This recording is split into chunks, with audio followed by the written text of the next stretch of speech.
Vamos para a revisão do concurso 1108 da Loteca, concurso complicado, cheio de visitantes perigosos. Vamos às análises. Jogo 1, o Timão conseguiu uma ótima vitória de goleada no meio de semana, contudo, o torcedor não pode se iludir, além do nível do adversário ser muito baixo, o Corinthians só deslanchou no jogo, após a expulsão de Arévalo no modesto time paraguaio, até então estava apenas 1-0. Já o Galo quase foi punido, dominou o Rosário, contudo, perdeu muitas chances de gol, e quase os argentinos empatam no fim do jogo. O Galo parece ter embalado nesse início de trabalho de Gabriel Milito, agora já são 4 jogos de invencibilidade para o novo técnico. Em 2023 a gente se lembra, que o Timão acabou levando vantagem sobre o poderoso time mineiro. No Brasileirão, o Corinthians ganhou em Minas e empatou em São Paulo, tirando 4 pontos do rabo do time mineiro, e na Copa do Brasil, o Timão eliminou o Galo nos pênaltis, naquele confronto polêmico para o técnico Eduardo Cudê, que deixou o Hulk no banco em Itaquera. O Timão não deve ter vida fácil, o time do Atlético tem muita qualidade técnica, sendo assim, acredito que o Galo vem atrás de vingança. Depois de um 2023 de freguesia, o Seco fica na coluna 2, com uma cobertura na coluna do meio, respeitando o mando de campo. Jogo 2, como já é costume, após o estadual as equipes medianas do Brasileirão começam a reforçar seu elenco. O Criciúma já trouxe o meia Mateuzinho e o atacante Arthur Caíque, enquanto que o Papo já anunciou um pacote com 4 atletas, sem grandes nomes por enquanto. O Criciúma tenta desbancar um padrão muito perigoso nesse início de Brasileirão. Geralmente os times médios que são campeões estaduais costumam iniciar na competição, sem estar de testas franzidas, e acabam tropeçando. Já o Juventude, que acabou perdendo a final para o Grêmio, tenta curar a sofrência começando bem na competição nacional. Um empate fora de casa não seria nada mal. Devemos lembrar que nos confrontos do ano passado na Série B, o Tigre acabou acumulando uma freguesia para o Juventude. O Papo venceu tanto no Alfredo Jaconi, como no Heriberto também. Jogo bem equilibrado. Sendo assim, o Juventude aproveita a ressaca do Criciúma pelo título estadual e leva um ponto para Caxias do Sul. Vamos de coluna do meio seco. Jogo 3, meio de semana complicado para os gigantes gaúchos. Grêmio perdeu, e o Inter ficou no 0-0, contra o desconhecido time do Real Tomaiapo. O Colorado vem de 4 empates seguidos, tendo marcado apenas um gol. Para piorar, a equipe tem desfalques pesados no setor ofensivo, destaque para o artilheiro Valência, e o cérebro do meio-campo colorado, o meia Alan Patrick, saiu lesionado no meio de semana, e vira dúvida para a estreia no Brasileiro. O momento do Bahia não é tão melhor assim. Apesar da vitória e classificação na Copa do Nordeste, não podemos deixar de lado o fato que o Náutico está com o orçamento apertado, e atualmente tem um elenco muito fraco. O placar final foi dilatado, mas o Bahia ainda demorou para abrir o placar. Pela fragilidade do Timbu, esperava-se que o poder financeiro do Grupo City resolvesse a parada antes do intervalo. Pelo momento muito ruim do Inter e desfalques, até se justifica cercar a coluna 2 atrás de melhores prêmios, mas o Bahia também não empolgando nesse início de temporada. Sendo assim, o Seco fica na coluna do meio, com a proteção na coluna 1, respeitando o mando de campo. Jogo 4, o São Paulo sofreu, mas nos últimos 10 minutos de jogo, fez 2 gols e conseguiu dar um respiro para o ameaçado técnico Carpini. O tricolor deve continuar com os desfalques de Wellington Rato, Rafinha e Lucas Moura, além do atacante Ferreirinha que ficou de fora no meio de semana. Já o Fortaleza não vacilou, aproveitou a fragilidade do Potosí, para marcar muitos gols, e curar a sofrência pela perda do estadual. A equipe tenta usar o trauma do revés para o maior rival, para engrenar de vez na temporada. O São Paulo segue sem atuar de maneira convincente, então o trabalho de Carpini continua em xeque. Os desfalques importantes também podem pesar no segundo tempo, com Carpini sem tantas opções de qualidade no banco, para renovar o gás do time. Também devemos destacar que o Fortaleza tem sido uma pedra no sapato tricolor. Nas últimas 5 visitas ao Morumbis, o tricolor do PC venceu 3 vezes e empatou 2. Aqui vou apostar que o Fortaleza segue macetando o soberano. Vamos de duplo fechado no visitante, com o Seco no empate. Jogo 5, o Fluminense tomou alguns sustos, mas conseguiu voltar a vencer depois de 4 jogos, vitória que devolve a confiança ao tricolor das Laranjeiras. Enquanto isso, o Bragantino conheceu sua primeira derrota em território argentino no histórico da Copa Sul-Americana, derrota pesada por 3-0. Agora os comandados de Pedro Caixinha vão tentar curar essa sofrência na cidade maravilhosa. Contudo, depois desse confronto com o Fluminense, o Massa Bruta terá uma sequência de 3 jogos seguidos no Nabizão, onde a equipe tem grande domínio, ótima chance para se recuperar da provável sequência de derrotas fora. Também devemos destacar que na temporada passada, o Fluminense manteve uma média muito alta de vitórias como mandante. Dito isso, acredito que haverá uma supercompensação. Como o Fluminense ficou com a vitória atrasada por 4 jogos, agora devemos ter pelo menos 2 ou 3 vitórias tricolores para compensar. Sendo assim, vamos de coluna 1 seco. Jogo 6, Arsenal tenta virar a chave e voltar o foco na Liga, onde a equipe é líder faltando 7 rodadas para o fim. O Villa também tenta voltar o foco para a Liga, onde a equipe briga por vaga no G4.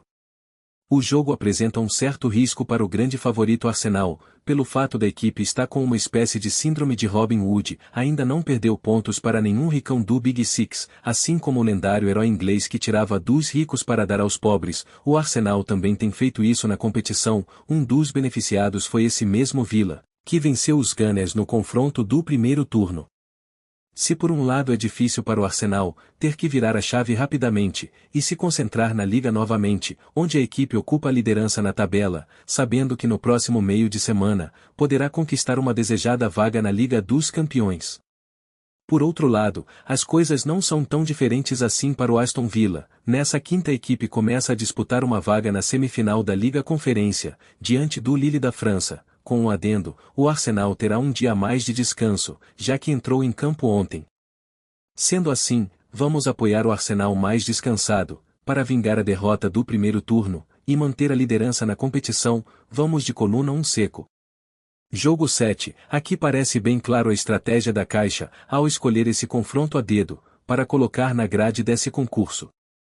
Como a Roma está envolvida com os confrontos decisivos com o Milan, válidos pelas quartas da Liga Europa, é provável que o técnico Daniele De Rossi acabe poupando peças importantes diante da Udinese, como os atacantes Paulo Dybala e Romelu Lukaku. Também é verdade que a Udinese ganhou ânimo novo ao conseguir endurecer o jogo para o líder isolado Inter, sofrendo o gol da virada apenas no último minuto de jogo. Deixou a sensação de que, se a equipe conseguiu competir contra o líder dominante da liga, poderá dar trabalho para qualquer outra equipe que vier pela frente, nessa luta pela permanência. Um duplo ou até mesmo um triplo, de olho em um bom resultado da surpresa mandante, até seria interessante, tendo em vista que a Roma deverá entrar com um time misto, mas como não me sobrou duplos, vou de coluna do meio seco. Jogo 8, no concurso 1106 acabamos dando sorte ao Bilbao, foi sofrido, mas após 40 anos a equipe voltou a ganhar a Copa do Rei. Esse será o primeiro jogo do Bilbao em São Mamés, diante do seu torcedor, para comemorar a conquista da Copa. Vimos o que aconteceu com o Grêmio no concurso passado, entrando na ressaca diante do Huachipato. É notório que os analistas da Caixa escolheram a dedo esses confrontos europeus, devido ao risco dos favoritos desses jogos não vencerem, o que pode provocar a acumulação do concurso. O Bilbao tentará virar a chave, para continuar fazendo história, com uma possível vaga no G4, que lhe daria acesso a disputar a maior competição de clubes do mundo, na próxima temporada. Contudo, como o Villarreal foi eliminado da Liga Europa, o Submarino Amarelo tenta uma arrancada nessa reta final da Liga, para beliscar pelo menos uma vaga na Liga Conferência. O Villarreal também vem atrás de vingança. No primeiro turno eles perderam do Bilbao em pleno La Cerâmica, e agora vão tentar pegar de volta esses 3 pontos no território inimigo, colocando água no chope do Bilbao, pela conquista da Copa. Mais uma vez seremos ousados, e ficaremos a favor da surpresa. O seco fica na coluna 2, com a proteção no empate respeitando o mando de campo. Jogo 9, outro jogo com cara de pegadinha do malandro. A Caixa sabe que a maioria dos apostadores não estudando a fundo os jogos, por isso, como o Lyon é um time muito conhecido e tradicional do futebol francês, os apostadores vão marcar coluna 1 seco sem cuspe, já que a equipe do Brestois é desconhecida no cenário internacional. O que esses apostadores não sabem, é que esse mesmo Brestois está fazendo uma campanha muito fora da curva nessa temporada, ocupando a segunda colocação na liga, atrás apenas do milionário time do PSG. Outro detalhe importante é que das 11 vitórias do Lyon na Liga, apenas 4 foram em casa. Curiosamente, a equipe vem sendo muito mais perigosa atuando como visitante, já o Brestois é perigoso tanto dentro como fora, são 8 vitórias como mandante e 7 como visitante. No primeiro turno o Brestois venceu o confronto entre eles por 1-0. Na teoria pelo nome e peso da camisa, seria coluna 1 seco, na prática é um jogo muito complicado, o triplo seria o ideal, mas aqui vamos colocar o seco no empate, com uma proteção na coluna 1. Jogo 10, o Vasco começa o Brasileirão sob forte desconfiança, o estadual foi decepcionante, e dá a impressão de que a equipe brigará do meio de tabela para baixo no Brasileiro. Para piorar, o time não conta com o seu principal nome, o astro francês Dimitri Payet, está lesionado e perderá esse início de competição. Já o Grêmio acabou colocando uma pá de bosta na empolgação do torcedor, pelo título do estadual, o Imortal sofreu a segunda derrota seguida na Libertadores, e ficou numa situação complicada no grupo. Agora Renato vai precisar usar uma de suas especialidades, que é atuar como visitante surpresa, para arrancar bem no Brasileiro, já que a classificação na Libertadores está completamente ameaçada. Sendo assim, aqui vamos apoiar o Grêmio para dar uma resposta positiva imediata, depois do vexame do meio de semana, vamos de coluna 2 seco.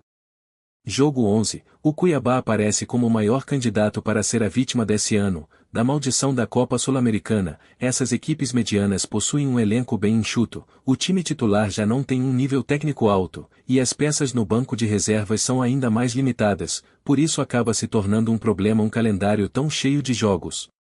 Além de estar participando da Sul-Americana nessa temporada, onde o Dourado visita o Metropolitanos nessa quinta, a equipe também está envolvida com a semifinal da Copa Verde.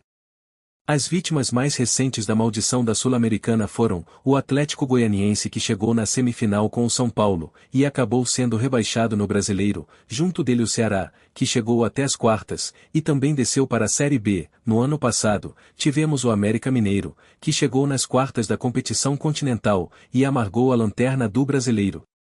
Para piorar, do outro lado tem um Furacão, um dos melhores mandantes do futebol brasileiro. É sempre difícil somar pontos no piso sintético da equipe paranaense. Também devemos destacar o retorno do ótimo técnico Cuca ao futebol. Com ele o Atlético aparece como um dos maiores candidatos à surpresa, ficando pelo menos no G4 da competição. Aqui vamos de coluna 1 seco e sem cuspe. Jogo 12, no passado recente o Atlético tem sido uma pedra no sapato do Flamengo, a gente se lembra daquele surpreendente 3-0 em 2020, e o 2-0 em 2021, em 2022 temporada que o Dragão foi rebaixado, manteve a invencibilidade empatando em 1-1 com o Mengão, também na primeira rodada da competição. Com Tite, o Flamengo começa esse brasileiro como um dos grandes candidatos ao título. Nesse início de temporada, Tite vem repetindo o padrão visto na seleção brasileira. O Flamengo tem sofrido bem poucos gols, então as derrotas têm sido raras. Boa receita para se dar bem numa competição de pontos corridos, onde é fundamental pontuar a cada rodada. Como o Dragão costuma endurecer em Goiânia, faria sentido cercar o empate também, contudo, cedo ou tarde o Atlético voltará a ser derrotado no Paraíso Verde Plano. Esse domingo parece ser um dia bastante adequado, para quebrar esse jejum, vamos de coluna 2 seco. Jogo 13, depois de ser eliminado de maneira precoce na Copa do Brasil, e perder a final do estadual para o seu maior rival, o Cruzeiro aposta todas as suas fichas em uma cara nova no futebol brasileiro.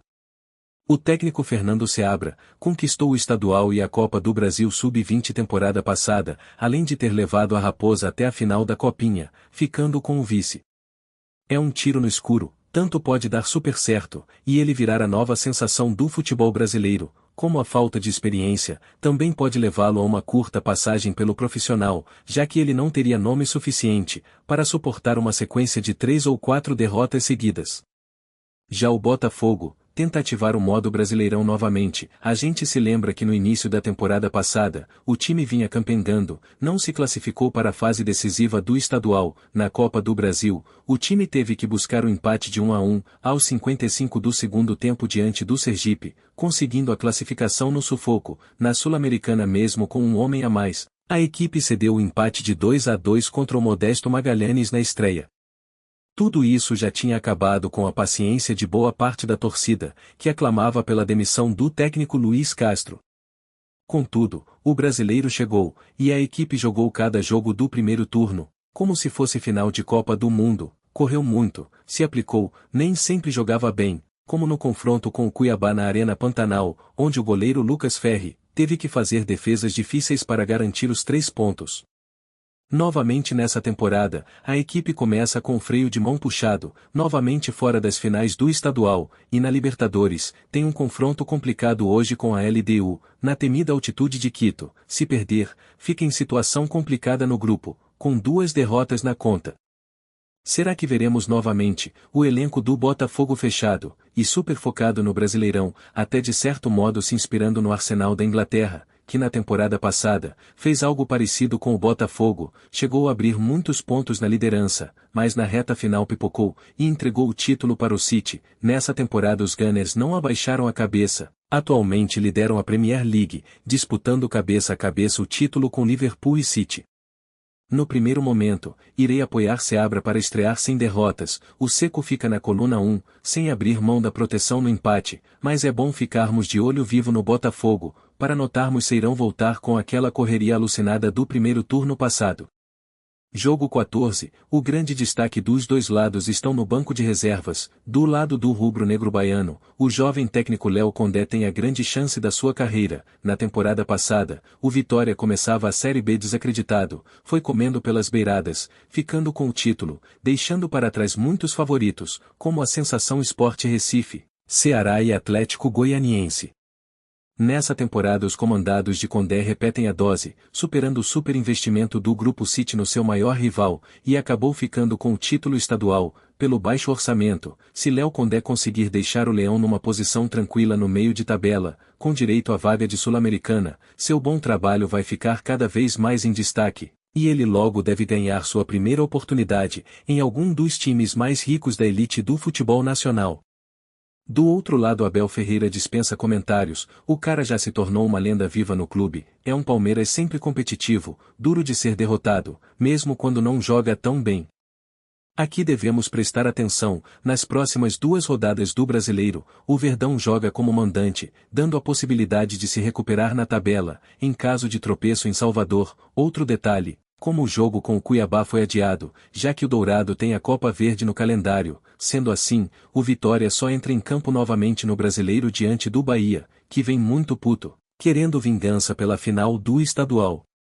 Portanto, mesmo o Palmeiras sendo um adversário muito duro, seria importante somar pelo menos um ponto nessa estreia. Sendo assim, aqui vamos de coluna do meio seco, e todo mundo volta feliz para casa. Voltamos no concurso 1109, até lá pessoal.